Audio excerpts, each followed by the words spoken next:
والصلاة والسلام على من لا نبي بعده. الحمد لله نحمده ونستعينه ونستغفره ونعوذ بالله من شرور أنفسنا ومن سيئات أعمالنا. من يهده الله فلا مضل له ومن يضلل فلا هادي له. ونشهد أن لا إله إلا الله وحده لا شريك له ونشهد أن محمدا عبده ورسوله. أما بعد فإن خير الحديث كتاب الله وخير الهدي هدي محمد صلى الله عليه وسلم وشر الأمور محدثاتها وكل محدثة بدعة وكل بدعة ضلالة وكل ضلالة في النار. اللهم صل على محمد وعلى آل محمد كما صليت على إبراهيم وعلى آل إبراهيم إنك حميد مجيد. اللهم بارك على محمد وعلى آل محمد كما باركت على إبراهيم وعلى آل إبراهيم إنك حميد مجيد. أما بعد فأعوذ بالله السميع العليم من الشيطان الرجيم. بسم الله الرحمن الرحيم. وما من دابة في الأرض إلا على الله رزقها. تمام قسم کی تعریفات خالق کائنات مالک ارض و سما کے لیے انگنت ولا تعداد درود و سلام اس ہستی اقدس و مقدس پر جن کا نام نامی اسم گرامی محمد اکرم صلی اللہ علیہ وآلہ وصحبہ وبارک وسلم ہے. سامعین محترم، اللہ سبحانہ و تعالی اس کائنات میں بسنے والے چاہے انسان ہو یا حیوان یا جنات، اللہ سبحانہ و تعالی سب کو رزق پہنچا رہے ہیں. آج ہر شخص ہر فرد اس کشمکش میں ہے اور وہ یہ بات کہتا ہے کہ جتنا بھی کمائیں پورا نہیں ہوتا، جتنا بھی اس کے پاس پیسہ موجود ہو، اللہ کی طرف سے دیا ہوا رزق موجود ہو، اس کی پوری نہیں پڑتی. اور بعض یہ شکایت کرتے ہیں کہ ہمارے پاس رزق کی کمی ہے. اللہ سبحانہ و تعالی سے دعا کریں کہ رزق میں اضافہ ہو.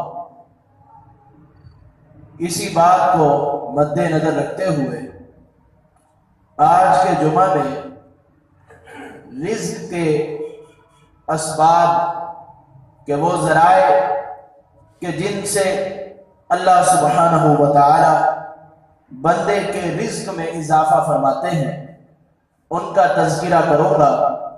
اللہ سبحانہ و تعالی سے یہ دعا ہے کہ اللہ تبارک و تعالی ہم سب کو وہ اسباب، وہ کام سن کر پھر ان پر عمل کرنے کی بھی توفیق عطا فرمائے.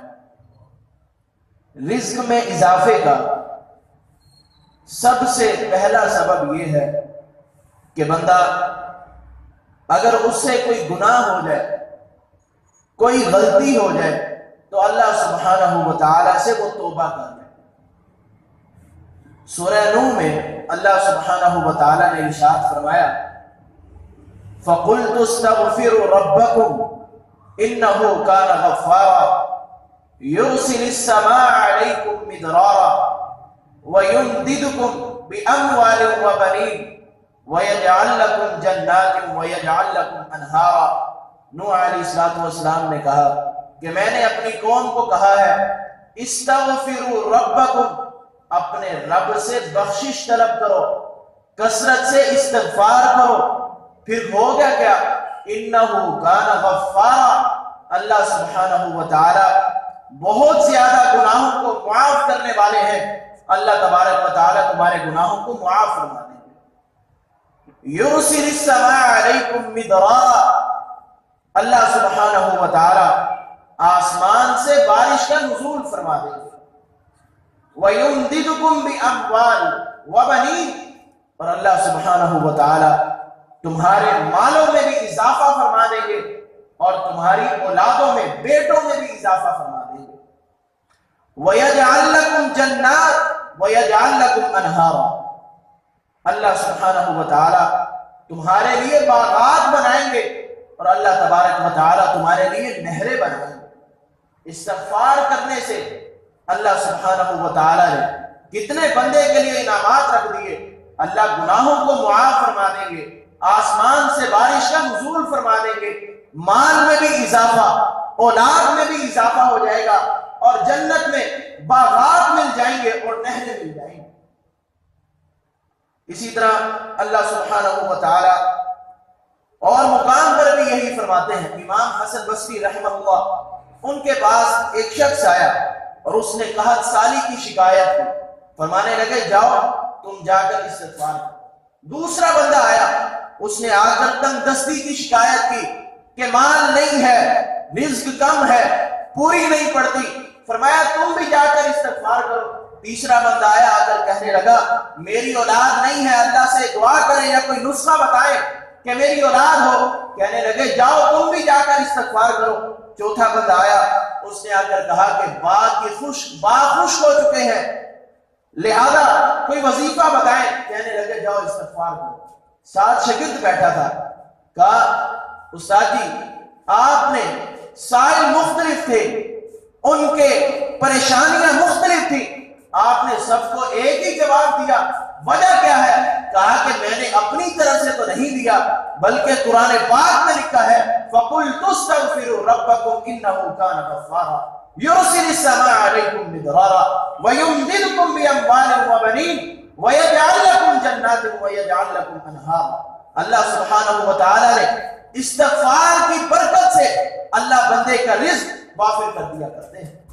اور ایک اور مقام پر فرمایا وَيَا قَوْمِ اسْتَغْفِرُوا رَبَّكُمْ ثُمَّ تُوبُوا إِلَيْهِ، اے میری قوم اپنے رب سے بخشش طلب کرو، پھر اپنے گناہوں کی اس سے معافی مانگو، اس کی طرف رجوع کرو۔ یرسل السماء علیکم مدرارا، اللہ آسمان سے بارش کا نزول فرما دیں گے، اور فرمایا وَيَزِدْكُمْ قُوَّةً إِلَىٰ قُوَّتِكُمْ، اور تمہاری قوت کے اندر بھی اللہ اضافہ فرما دیں گے۔ اور فرمایا أَنِ اسْتَغْفِرُوا رَبَّكُمْ ثُمَّ تُوبُوا إِلَيْهِ يُمَتِّعُكُمْ مَتَاعًا حَسَنًا، اللہ سبحانہ و تعالی سے بخشش طلب کرو، اس کی طرف رجوع کرو، اللہ تمہارے مرتے دم تک تم کو فائدہ پہنچاتا رہے گا۔ وَيُعْطِي كُلَّ ذِي فَضْلًا فَضْلًا، اور اللہ سبحانہ و تعالی اپنی طرف سے تمہارے لیے زیادہ سے زیادہ رزق بھی مہیا کرے گا۔ استغفار کرنے سے، اللہ سبحانہ و تعالی کی طرف رجوع کرنے سے بندے کے رزق میں اضافہ ہوتا ہے۔ اور ایک حدیث میں آتا ہے رسول اللہ صلی اللہ علیہ وسلم نے ارشاد فرمایا من اکثر الاستغفار جعل اللہ من کل ہم فرجا ومن کل ضیق مخرجا ورزقہ من حیث لا یحتسب، جو بندہ کثرت سے استغفار کرتا ہے، کثرت سے اللہ سبحانہ و تعالی سے بخشش طلب کرتا ہے، پھر فرمایا اللہ سبحانہ و تعالی اس کا ہر غم اس کا دور فرما دیتے ہیں، اور اگر وہ کسی مشکل میں ہوتا ہے، کسی تنگی میں ہوتا ہے، اس تنگی سے نکلنے کے لیے کوئی راستہ اللہ سبحانہ و تعالی نکال دیا کرتے ہیں۔ وَرَزَقَهُ مِنْ حَيْثُ لَا يَحْتَسِبُ، اور اللہ سبحانہ و تعالی ایسی جگہ سے اس کو رزق مہیا کرتے ہیں کہ اس کے وہم و گمان میں بھی نہیں ہوتا۔ استغفار کی برکت سے اللہ سبحانہ و تعالی بندے کا رزق وافر کر دیا کرتے ہیں۔ اور اس حدیث کو جو میں نے ابھی آپ کے سامنے ذکر کی ہے، امام احمد نے بھی اپنی کتاب میں ذکر کیا، امام ابو داؤد نے بھی، امام ابن ماجہ نے بھی، اور اسی طرح امام حاکم نے بھی اس حدیث کو ذکر کیا ہے۔ استغفار کرنے سے، استغفار کو لازم کر لینے سے، ایک حدیث میں یہ الفاظ ہے من لازم الاستغفار، جس نے استغفار کو اپنے اوپر لازم کر لیا، بس اٹھتے بیٹھتے چلتے پھرتے بندہ اللہ سے بخشش طلب کرتا ہے، استغفر اللہ واتوب الیہ۔ اور بخشش یہ نہیں، استغفار یہ نہیں کہ دن میں تو بندہ ہزار یا اس سے بھی زیادہ یہ تسبیحات کرتا رہے، لیکن اپنے دل سے اس کا دل اس طرف مائل نہ ہو کہ وہ بندہ گناہوں کو اپنے آپ سے دور رکھے، زبان سے تو ادا کرتا رہے، زبان سے کہتا رہے اے اللہ مجھے معاف کر دے، استغفر اللہ واتوب الیہ، زبان سے بھی کرتا رہے لیکن دل سے نہ کرے، ایسے استغفار کا کوئی فائدہ نہیں۔ استغفار اس طرح کیا جائے کہ جب بندہ اپنی زبان سے الفاظ نکالے تو اس کو ان الفاظ کے معنی کا بھی پتہ ہونا چاہیے کہ میں اللہ سے کیا رہا ہوں، اللہ سے مانگ کیا رہا ہوں، اور پھر دل کے ساتھ طلب کرے، دل سے مانگے، پھر اللہ سبحانہ و تعالی بندے کی دعا کو بھی قبول فرما لیتے ہیں۔ اور اللہ سے اس طرح مانگا جائے کہ اللہ ہم نے تجھ سے ہی لینا ہے اور تجھ سے لے کر رہیں گے، پھر اللہ سبحانہ و تعالی بندے کو عطا فرما دیتے ہیں۔ اور ایک دوسرا سبب بندے کے رزق میں اضافے کا وہ اللہ سبحانہ و تعالی کا ڈر ہے، تقوی اختیار کرنے سے اللہ سبحانہ و تعالی بندے کے رزق میں اضافہ فرما دیتے ہیں۔ امام نووی رحمہ اللہ انہوں نے تقوی کی تعریف کی ہے، فرمایا امتثال امرہ و نہیہ، کہ جن کاموں کا اللہ نے حکم دیا اور جن کاموں سے اللہ نے روک دیا ان کی پابندی کرنا، اوامر اور نواہی ان کی پابندی کرنا۔ فرمایا تقوی کا معنی یہ ہے الوقایۃ من سخطہ وعذابہ سبحانہ و تعالی، اللہ سبحانہ و تعالی کے اس کی ناراضگی سے اور اس کے عذاب سے اپنے آپ کو بچانا، یہی تقوی ہے۔ بندہ یہ بات ذہن میں بٹھا لے کہ میں نے اپنے آپ کو اللہ سبحانہ و تعالی کی ناراضگی سے بچانا ہے، اپنے آپ کو جو جہنم ہے اس کا عذاب ہے اس سے بچانا ہے، یہی تقوی ہے۔ جب بندہ اپنے ذہن کے اندر یہ تصور کر لے گا، پھر ہر وہ کام جن کا اللہ نے حکم دیا ہے بندہ ان کو کرنے پر آمادہ ہو جائے گا، اور ہر وہ کام جن سے اللہ سبحانہ و تعالی نے روکا ہے بندہ ان کو چھوڑ دے۔ صرف یہی بات ذہن میں ہو کہ اللہ مجھ سے ناراض نہ ہو، میں جہنم میں داخل نہ ہو جاؤں، پھر بندہ اللہ کی ہر بات ماننے کو تیار ہے۔ یہی امام نووی رحمہ اللہ نے فرمایا کہ تقوی اسی چیز کا نام ہے۔ اور اسی طرح یہ تقوی بندے کے رزق میں اضافے کا سبب کیا، اس کی دلیل یہ ہے، اللہ سبحانہ و تعالی ارشاد فرماتے ہیں وَمَن يَتَّقِ اللَّهَ يَجْعَل لَّهُ مَخْرَجًا وَيَرْزُقْهُ مِنْ حَيْثُ لَا يَحْتَسِبُ۔ اللہ سبحانہ و تعالی سے جو ڈر گیا، جس نے تقوی اختیار کیا، کیا ہوگا؟ وَمَن يَتَّقِ اللَّهَ يَجْعَل لَّهُ مَخْرَجًا، کوئی پریشانی آئی، کوئی مصیبت آئی، اللہ اس سے نکلنے کا راستہ بنا دیتے ہیں۔ وَيَرْزُقْهُ مِنْ حَيْثُ لَا يَحْتَسِبُ، اور اللہ ایسی جگہ سے رزق مہیا کریں گے کہ بندے کو پتہ بھی نہیں ہوگا، بندے کے وہم میں بھی نہیں ہوگا کہ یہاں سے رزق ملنا بھی تھا کہ نہیں۔ اور اسی طرح اللہ سبحانہ و تعالی نے ارشاد فرمایا وَلَوْ أَنَّ أَهْلَ الْقُرَىٰ آمَنُوا وَاتَّقَوْا لَفَتَحْنَا عَلَيْهِمْ بَرَكَاتٍ مِّنَ السَّمَاءِ وَالْأَرْضِ، اگر بستی والے، علاقے والے ایمان لے آئے اور اللہ سے ڈر گئے، تقوی اختیار کر لیں، فرمایا اللہ فرماتے ہیں کہ ہم ان پر آسمان سے بھی برکتیں اتار دیتے ہیں اور زمین سے بھی برکتیں، زمین سے بھی ان کے لیے برکتیں مہیا کر دی جاتی ہیں، آسمان سے بھی اللہ سبحانہ و تعالی ان کے لیے برکتیں اتارتے ہیں۔ اور اسی طرح امام راضی رحمہ اللہ اس آیت کی تفسیر کرتے ہوئے فرماتے ہیں کہ آسمان سے برکات کا نزول کس طرح ہے؟ آسمان سے اللہ سبحانہ و تعالی بارش اتارتا ہے، اور زمین سے برکات بندے کو کس طرح مہیا ہوتی ہے؟ فرمایا وہ یہ ہے کہ جس طرح درخت ہیں اور یہ پودے ہیں اور زمین میں اللہ سبحانہ و تعالی امن و سلامتی قائم کر دیا کرتے ہیں، اور اس کے بعد امام راضی فرماتے ہیں کہ یہ آسمان یہ باپ کی مانند ہے اور زمین یہ ماں کی مانند ہے کیونکہ بندے کی تربیت کے لیے، اس کے مستقبل کو بہتر بنانے کے لیے ماں باپ کا بڑا ہی اہم کردار ہوتا ہے، اور اسی طرح بندے کے نصیب، بندے کے رزق کو وافر کرنے کے لیے یہ ماں اور باپ کی طرح ہے آسمان اور زمین۔ یہ امام رازی رحمہ اللہ نے برکات من السماء والارض کی تفسیر کی ہے، اور اسی طرح عبداللہ بن عباس رضی اللہ تعالیٰ عنہ بھی اس کی تفسیر کرتے ہیں، فرمایا لَوَسَّعْنَا عَلَيْهِمُ الْخَيْرِ، برکات سے مراد یہ ہے اللہ سبحانہ و تعالیٰ ان پر اپنی خیر کو کشادہ فرما دیتے ہیں، ان پر اپنی خیر کا نزول فرما دیتے ہیں، اور ہر جانب سے ان کے لیے تمام معاملات اللہ تبارک و تعالیٰ آسان فرما دیتے ہیں۔ کیا اللہ کا ڈر جب بندے کے دل میں آ جائے، پھر اللہ سبحانہ و تعالیٰ بندے کے لیے تمام معاملات آسان فرما دیتے ہیں، اور اس کے رزق میں اللہ تبارک و تعالیٰ اضافہ فرما دیتے ہیں۔ اور اللہ نے فرمایا وَلَوْ أَنَّهُمْ أَقَامُوا التَّوْرَاةَ وَالْإِنْجِيلَ وَمَا أُنزِلَ إِلَيْهِمْ مِنْ رَبِّهِمْ، اگر یہ تورات کو، انجیل کو، اور جو ان کی طرف نازل کیا گیا اس پر ڈٹے رہے، اس پر قائم رہے، لَآكَلُوا مِنْ فَوْقِهِمْ وَمِنْ تَحْتِ أَرْجُلِهِمْ، پھر ان کو اوپر سے بھی رزق مہیا ہوگا، ان کو نیچے سے بھی رزق مہیا ہوگا۔ اللہ سبحانہ و تعالی ہر طرف سے رزق کے دروازے کھول دیں گے جب بندہ اپنی زندگی قرآن و حدیث کے مطابق گزار دے، اس طرح زندگی گزار دے جس طرح اللہ اور اس کا رسول چاہتا ہے۔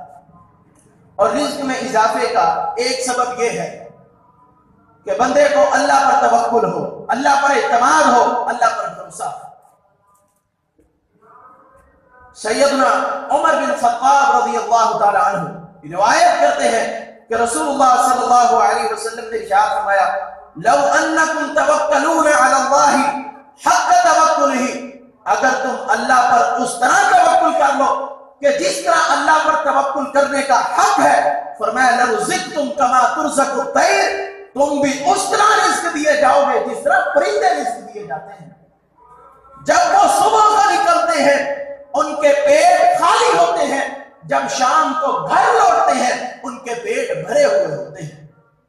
اس طرح توکل اللہ پر کر لیا جائے کہ اللہ ہمیں رزق دینے والا ہے، اللہ پر توکل ہو، اللہ پر اعتماد ہو، اللہ پر بھروسہ ہو، پھر اللہ اس طرح رزق دیتا ہے جس طرح اللہ پرندوں کو رزق مہیا کرتا ہے۔ اب اس حدیث کا مطلب یہ نہیں کہ بندہ اب گھر میں بیٹھ جائے، مجھے اللہ پر بڑا توکل ہے، اعتماد ہے، گھر بیٹھے بیٹھے مجھے رزق ملے گا۔ اس حدیث میں یہ بات نہیں ہے۔ کئی لوگ یہ حدیث سن کر اس بات پر قابو ہو جاتے ہیں، اس بات کو اپنا لیتے ہیں، اب ہم نے گھر بیٹھ جانا ہے اور لہذا ہمیں اللہ پر توکل ہے، رزق ہمیں خود ملے۔ نہیں، پرندے رزق کی تلاش کے لیے صبح کو نکلتے بھی ہیں، جب نکلتے ہیں اللہ سبحانہ و تعالیٰ پر ان کا توکل ہوتا ہے، اعتماد ہوتا ہے، اللہ ان کو رزق دیتے ہیں، جب وہ گھر لوٹتے ہیں تو ان کے پیٹ بھرے ہوئے ہوتے ہیں۔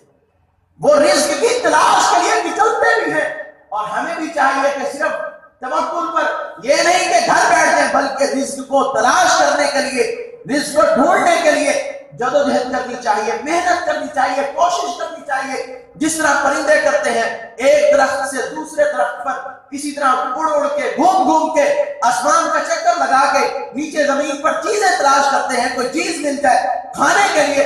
اسی طرح ہمیں بھی محنت کرنی چاہیے کہ ہم نے جو رزق لینا ہے اعتماد اللہ پر ہو، توکل اللہ پر ہو کہ جو رزق دینے والا ہے وہ اللہ ہے، جتنا ہمارے مقدر میں ہے اتنا ہم کو مل کر رہنا ہے، یہ اعتماد اللہ پر ہو، اور رزق کو حاصل کرنے کے لیے محنت ہو، یہ ہمارا کام ہے، اور اس کے بعد بندے کو رزق مہیا کرنا یہ اللہ سبحانہ و تعالیٰ کا کام ہے۔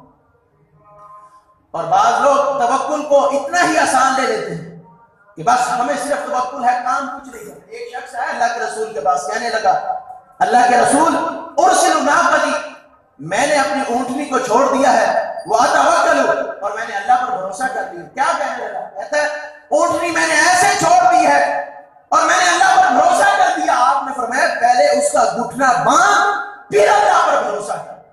پہلے خود تو ہاتھ ملا، پہلے خود تو محنت کر، خود تو کوشش کر، پھر اللہ پر بھروسہ کر، پھر کام بنے کہ نہ بنے۔ اونٹنی ایسے چھوڑ دی، پھر چور نے لے کے ہی جانا جب راستہ کھلا چھوڑ دی۔ فرمایا پہلے اس کا گھٹنا باندھو، پھر اللہ پر اعتماد کرو، پھر اللہ پر توکل کرو، پھر کام بنے گا۔ یہ نہیں کہ سیدھا صرف ہمیں بس توکل ہے، بیٹھے بیٹھے سب کچھ مل جائے۔ ایسے کام نہیں چلنے والا. کام اس وقت چلے گا جب ہم خود محنت کریں گے اور توکل اللہ پر ہوگا. اللہ سبحانہ و تعالی ہمارے رزق میں اضافہ فرما دیں گے. اور رزق میں اضافے کا ایک سبب یہ ہے کہ اللہ عز و جل کے لیے اپنے آپ کو فارغ کر دینا, اللہ کی عبادت کے لیے اپنے آپ کو فری کر دینا. اس کا مطلب یہ نہیں کہ بندہ بس مسجد میں بیٹھ جائے اور مسجد سے نکلنا نہیں, نہ ماں باپ کی فکر, نہ بیوی بچوں کی فکر, بس میں مسجد میں بیٹھا ہوں, میں نے اپنے آپ کو اللہ کی عبادت کے لیے فارغ کر دیا ہے, فری کر دیا. بلکہ یہ مطلب نہیں ہے, بلکہ جب اللہ کی عبادت کے لیے آؤ تو پھر خشوع اور خضوع کے ساتھ عبادت کرو. اللہ کی بارگاہ میں جب کھڑے ہو تو عبادت کی کیا کیفیت ہونی چاہیے؟ فرمایا ان تعبد اللہ کأنک تراہ فإن لم تکن تراہ فإنہ یراک. جب اللہ کے سامنے کھڑے ہو ایسے سمجھو کہ تم اللہ کو دیکھ رہے ہو. جب بندہ یہ کیفیت اپنے اوپر طاری کرے کہ میں اللہ کو دیکھ رہا ہوں تو کبھی بھی اس کا ذہن دوسری طرف نہیں ہے. اگر یہ کیفیت طاری نہیں ہوتی تو یہ طاری کر لو کہ اللہ تو مجھے دیکھ ہی رہا. اب ایک شخص اپنے استاد کے سامنے کھڑا ہو اور استاد نے کسی غلط کام سے منع کیا ہو اور سامنے استاد کھڑا ہے, استاد کی موجودگی میں بندہ وہ کام نہیں کرے گا جب یہ ذہن میں ہوگا کہ میرا استاد مجھے دیکھ رہا ہے. اللہ کی بارگاہ میں کھڑے ہو اور ذہن میں یہ تصور کر لو میں جو عبادت کر رہا ہوں اللہ مجھے دیکھ رہا ہے. جب یہ تصور ہوگا پھر تمہارا ذہن ادھر ادھر نہیں بھٹکے گا, پھر خشوع و خضوع کے ساتھ تم عبادت کرو گے. اللہ کے لیے اپنے آپ کو فارغ کر دینا, اس کا مطلب یہ ہے کہ بندہ خشوع و خضوع کے ساتھ اللہ کو راضی کرنے کی نیت سے بندہ عبادت کرے. اور ایک حدیث میں آیا, حدیث قدسی ہے, اللہ سبحانہ و تعالی ارشاد فرماتے ہیں یا ابن آدم تفرغ لعبادتی, اے ابن آدم اپنے آپ کو میری عبادت کے لیے فارغ کر دے. فرمایا اگر تو ایسے کرے گا میں تیرے سینے کو غنا سے بھر دوں گا اور تیرے فقر کو تجھ سے دور کر دوں گا. جو تجھ پر فقر ہے, فقیری ہے, میں اس کو دور کر دوں گا. اگر تو نے ایسا نہ کیا, اپنے آپ کو میری عبادت کے لیے فارغ نہ کیا, فرمایا میں تیرے ہاتھوں کو مشغول کر دوں گا, کسی نہ کسی کام میں پڑ جائیں گے, حتیٰ کہ تجھ سے میں فقر بھی دور نہیں کروں گا. بندہ اپنے آپ کو اللہ سبحانہ و تعالیٰ کی عبادت کے لیے فارغ کر دے, اس کا فائدہ یہ ہوگا اللہ تبارک و تعالیٰ بندے کے سینے کو غنا سے بھر دیں گے اور اسی طرح اللہ سبحانہ و تعالیٰ اس کا فقر دور کر دیں گے. اب ایک بندہ خشوع و خضوع کے ساتھ نماز نہیں پڑھتا, اس حدیث کا الٹ لے لیجئے, پھر کیا ہوگا؟ یہ ہوگا نہ تو اس کا سینہ اللہ غنا سے بھریں گے, نہ ہی اللہ سبحانہ و تعالیٰ اس کا فقر دور کریں گے. اسی لیے ہمیں چاہیے کہ دل لگی کے ساتھ اللہ کو راضی کرنے کی نیت سے اور اللہ کو اپنے سامنے جان کر کہ اللہ ہمیں دیکھ رہا ہے, ان تعبد اللہ کأنک تراہ فإن لم تکن تراہ فإنہ یراک, اس کیفیت کو اپنے ذہن میں بٹھا کر اللہ سبحانہ و تعالیٰ کی عبادت کیجئے. اللہ سبحانہ و تعالیٰ آپ کے رزق میں اضافہ فرما دیں گے. اور اسی طرح رزق میں اضافے کا ایک سبب وہ صلہ رحمی کرنا ہے کہ بندہ رشتہ داروں کے ساتھ اچھا سلوک کرے. رحم میں صرف اس کے بندے کے بہن بھائی نہیں آتے, بلکہ ہر قسم کے رشتہ دار, دور کے نزدیک کے نسبی رشتہ دار اور سسرالی رشتہ دار, ہر قسم کے رشتہ دار, جتنے بھی بندے کے رشتہ دار ہیں سب کے ساتھ صلہ رحمی کرنی ہے. رسول اللہ صلی اللہ علیہ وسلم نے ارشاد فرمایا من احب ان یبسط له فی رزقہ, جس بندے کو یہ بات پسند ہے, یہ بات پسند کرتا ہے کہ اس کے رزق میں اضافہ ہو اور اللہ سبحانہ و تعالیٰ اس کی عمر میں بھی اضافہ فرما دے, فلیصل رحمہ, تو اس کو چاہیے کہ وہ صلہ رحمی کرے, رشتہ داروں کے ساتھ اچھا سلوک کرے, ان کے ساتھ اچھا برتاؤ کرے. آج ہم نے صلہ رحمی کا مطلب الٹ لے لیا, ہم نے کہا بس جو ہمارے گھر آئے گا